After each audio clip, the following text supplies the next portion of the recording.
जी, मासूम दरिंदे का पार्ट 11। पहले 10 पार्ट पढ़ना ज़रूरी है अगर आप ये नावल समझना चाह रहे हैं। बहुत खूब।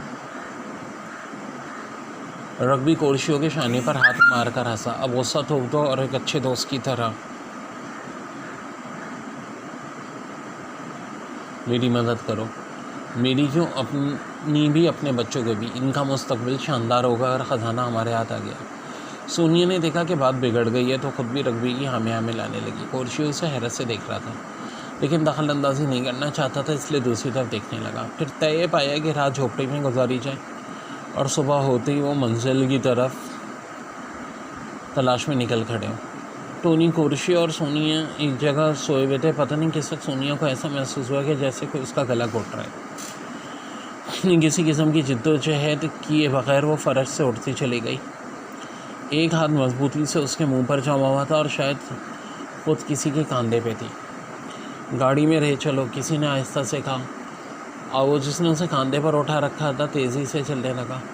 सोनिया का दम घुटने लगा लेकिन वो चुंबिश नहीं कर सकती थी। बिल आखिरकार उसे गाड़ी की एक सीट पर पटक दिया गया। ये क्या बेहूदगी है, सोनिया झंझलाकर बोली। आहिस्ता किसी ने भर्राई आवाज़ में कहा। अगर तुम्हारी आवाज़ बुलंद हुई तो कंजर तुम्हारे दिल में बेबस हो जाएगा। फिर उसने अपने साथी से कुछ कहा लेकिन दूसरे रह में सोनिया ने खुद उसी की आवाज़ सुनी और फिर कोई चीज़ नीचे गिरी। सीट से उठकर उसने देखा कि बाहर सफ़ेद बर्फ़ पर दो तारीख साए एक दूसरे से गुते हुए थे और एक साया बेहस हरकत पड़ा था। देखते ही देखते दूसरा साया भी इसके बराबर जा पड़ा और बेहस हरकत हो गया। तीसरे साए ने गाड़ी की तरफ छलांग लगाई और ड्राइविंग सीट पर बैठता हुआ बोला, ये मैं हूँ सोनिया, चीख मारने की ज़रूरत नहीं है। इमरान, खुदाया तेरा शुक्र है।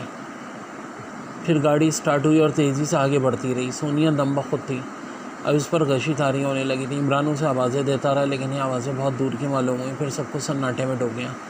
आँख खुली तो सूरज तुलू था और गाड़ी भी रुकी हुई थी।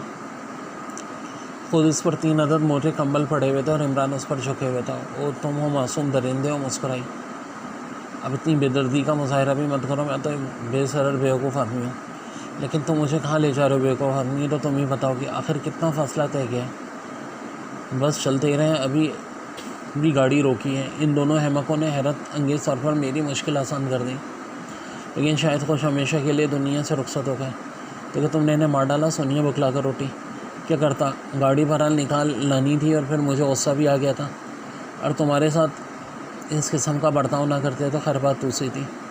सोनिया ने वो सब कुछ कह सुनाई जो इन तीनों पर गुजरी थी। अपने बाप और भाई के लिए उसका इस तरह बढ़ता जा रहा था।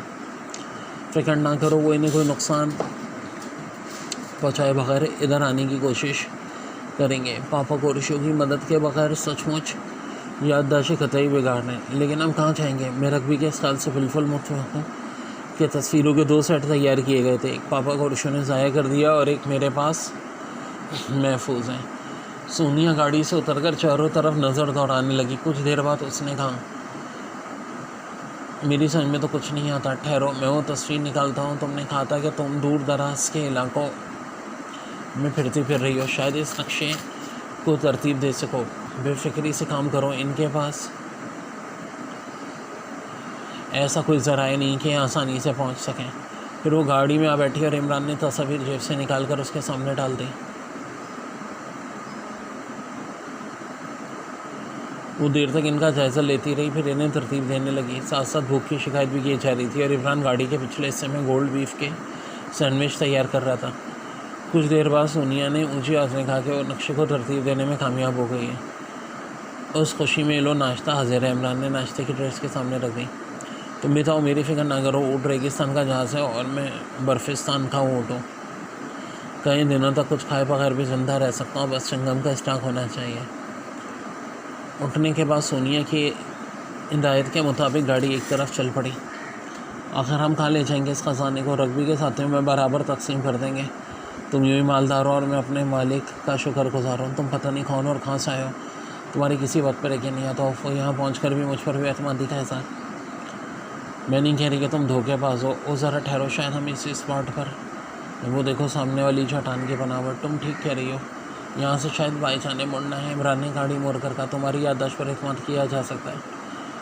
कुछ दूर चलने के बाद सोनिया ने उसे फिर टोका और गाड़ी का रुख मोड़ा गया। 3 घंटे बाद चलते रहने के बाद बिलाखिर उसने रुक जाने के लिए कहा। नक्शे के मुताबिक आगे जाने की गुंजाइश नहीं। उसने कहा तो फिर यही हमारी मंजिल हो सकती है। गाड़ी से उतरे और चारों तरफ नज़र दौड़ाने लगे। ऊंची ऊंची चट्टानों से घिरा हुआ बर्फ़ज़ार शायद हमेशा ही सूरज की शॉन से महरूम रहता होगा। वो देखो, क्रॉस की शक्ल की चट्टान, नक्शे का आखिरी निशान। सोनिया मुसर्रत भरे लहजे में बोली। फिर वो तेज़ी से इसी स्लीपनुमा चट्टान की तरफ बढ़ते चले गए। अब हमें अपनी अकल से काम लेना चाहिए। नक्शा तो खामोश हो चुका है। हो सकता है इस पत्थर को हटाते हम किसी हार का दाना नज़र आ जाए। कोशिश करो, मैं तो बहुत थकन महसूस कर रही हूँ, सोनिया ने कहा। काफ़ी जद्दोजहद के बाद पत्थर अपनी जगह से खिसक कर ढलान में चलता चला गया। इमरान का ख्याल गलत ना निकला, वो किसी हार का दाना ही था। तो तुम ख़जाने तक आ पहुँचे? उसकी आंखों में देखते हुए मुस्कुराई, लेकिन वो कुछ ना बोला। बेल संजीदा नज़र आने लगा। हार ज़्यादा कुछ आता साबित न हुआ। 2 टॉर्चों की रोशनी ने उसे पूरी तरह रोशन कर दिया था। जानिब एक छोटी सी मेज़ नजर आई जिस पर लकड़ी की एक तख्ती पड़ी हुई थी। उस पर शायद ज़र्बन ज़ुबान में ही कुछ तहरीर है। सोनिया उसे उठाकर देखते हुए बोली। दूसरे लम्हे वो इमरान के हाथ में दी और तहरीर का अतालवी तर्जुमा सोनिया के बोझ गुजार कर रहा था।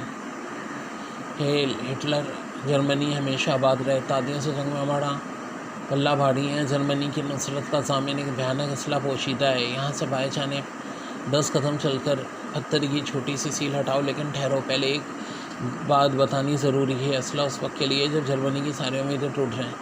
सुर बटन दबाते एक जगह से 2 अदद दूर मार रॉकेट फायर होंगे। एक लंदन पर गिरेगा और दूसरा पेरिस पर, और ये दोनों ही 200 माइल के दायरे में तबाही मचाएंगे और जर्मनी ये जंग जीत जाएगा। 200 माइल के दायरे में एक मुतनफ़िस भी ज़िंदा नहीं बचेगा। लंदन और पेरिस कब्रिस्तान बन जाएंगे। और जर्मनी इसके बगैर ही फतह हासिल कर ले तो बेहतर होगा इन दोनों रॉकेटों को ही तबाह कर दिया जाए। हर बटन दबाने से उनके अज़म मुंतशिर होकर बेकार हो जाएंगे, लेकिन होशियार, ऐसा करने से भी कम से कम 10 मील के दायरे में ज़लज़ला सा बर्पा हो जाएगा। लेकिन अज्जा का इंतशार सिर्फ 2 अदद धमाके पैदा करेगा जो तबाह कुन ना होंगे। Hello Hitler. सोनिया दम बखुद थी। इमरान बड़बड़ाया। नाजी दरिंदों में भी थोड़ी सी इंसानियत थी, लेकिन इंसानियत के दावेदारों ने हिरोशिमा को तबाह कर दिया। क्या ख्याल है, दबाऊं हर बटन? यकीनन, वरना हो सकता है कोई बैनुल अक़वामी गुंडा इस पर कब्ज़ा करके फ्रांस और बरतानिया को ब्लैकमेल करना शुरू कर दे। उसने जल्दी बोर्ड तलाश कर लिया और इमरान ने हरे बटन पर उंगली रख दी। ज़ेरे ज़मीन गड़गड़ाहट सुनाई दी और फिर सचमुच ज़लज़ला आ गया। कई सेकंड तक ज़मीन हिलती जुलती रही। सोनिया किसी खौफज़दा नन्ही सी बच्ची की तरह इमरान से लिपटी हुई काँप रही। बस खेल ख़त्म हो गए। अब दिलवाओ मेरे हिस्से की रकम, वरना मैं तुम्हें किट बना दूँगा। अब मुझे दोनों याद आ रहे हैं। पता नहीं इनका क्या असर हुआ। तुम तो अपनी राह लोगे, खुदा ने चाहा तो ज़िंदा ही होंगे। चलो वापस चलो। दोनों कार से निकलकर गाड़ी तक आए और सोनिया उसे वापसी के सफ़र की तैयारी करने लगी। मेरा ख्याल है कि यही इनका इंतज़ार करें। हो सकता है वो 3 घंटे बाद यहाँ पहुँचें। मैं इधर छुप जाऊँगा, तुम गाड़ी में बैठे रहना। इस तरह तुम तीनों की हिफाजत कर सकूँगा। जैसे तुम्हारी मर्ज़ी। मेरी तो कुछ भी समझ में नहीं आता। ये तख्ती भी अपने हाथ ही रखो और रकबी के हवाले कर देना। इसके बाद अगर इसने लोगों पर हाथ उठाया तो एक को भी ज़िंदा नहीं छोड़ूंगा। फिर अपनी स्कीम के मुताबिक वो एक बड़े पत्थर के पीछे छुप गया था। इनका अंदाज़ा गलत ना निकला। 2 गाड़ियाँ वहाँ पहुँची थी जिन पर कहीं आदमी राइफ़ल लिए हुए कूदे थे और बर्फ़ पर चलने वाली गाड़ी को घेर लिया था। सोनिया ने देखा कि इसका बाप और भाई कैदियों की तरह स्लेज पर बंधे हुए हैं। सोनिया ने लकड़ी की तख्ती रकबी की तरफ बढ़ा दी। वो करीबी से खूनखार नज़रों से घूर रहा था। तो ज़लज़ला, हाँ मिस्टर रकबी, किसी की ख्वाहिश के मुताबिक दोनों रॉकेट तबाह कर दिए गए। हमारा भी मिशन था, अच्छी लड़की। 2 लाख लीरा तुम्हारे। मगरबी जर्मनी में सारी दुनिया में अमन चाहता है और गैर तरक्की याफ्ता ममालिक की तरक्की का ख्वाह है। दूसरी पार्टी जंगी राज से ताल्लुक़ रखती है। अगर वो इन रॉकेटों पे कब्ज़ा कर लेती तो मिशन कामयाब ना होता। वो तुम्हारा वो जैला बॉयफ्रेंड का है जिसने मेरे आदमियों को हलाक कर दिया। वो दोनों तुम्हारी तरह नेक दिल नहीं थे मिस्टर रकबी। मुझे सोटे से गाड़ी में लाए थे, इसलिए वो मारे गए। और ये बात थी तो इनका अंजाम मेरे लिए खुशी का बायस है। मैं तुम्हारे फ्रेंड को माफ़ करता हूँ। इसे बुलाओ, इसके साथ मैं वो जगह देखना चाहता हूँ। स्विच बोर्ड अब भी मौजूद है, वो तबाह नहीं हुआ। सोनिया ने कहा और इमरान को आवाज़ें देने लगी। वापसी के सफ़र में रकबी इन चारों के साथ गाड़ी में बैठा था। इमरान के पूछने पर उसने बताया कि वो इन रॉकेटों के बारे में जानता था और इन्हें तबाही करने की गर्ज से वहाँ से आया था और तबाही के एवज़ कोर्शो को $2 लाख अदा कर देता जो उसे स्विट्ज़रलैंड के एक बैंक से मिल जाते। दूसरी पार्टी का क्या हुआ? इटली की हुकूमत इससे निपटेगी, डीएमरो पहुँचने इसके खिलाफ कार्रवाई शुरू कर दूँगा। बहरहाल $50,000 कमा लिए मस्खरे ने भी। सोनी ने टोनी इमरान के शाने पर रख कर बोला, तुम एक शहजादे की तौहीन कर रहे हो। इमरान अकड़ कर बोला, हम लोग इस तरह नहीं कमाते, तुम सोचते हो। खुद मेरे $300 मिलियन स्विट्ज़रलैंड के बैंकों में पड़े हुए छपवा रहे हैं। तुम यहाँ कोई बिजनेस क्यों नहीं कर लेते? अपने मुल्क जाकर क्या करोगे? मेरी माँ मुंतज़िर होगी। इमरान ठंडी सांस लेकर बोला। सोनिया से बहुत गौर से देखने लगी। वापसी का सफ़र बेहद खुशगवार हो गया, क्योंकि इस मामूली से ज़लज़ले ने भी जगह जगह बर्फ़ में दरारें डाल दी थीं। Novel and.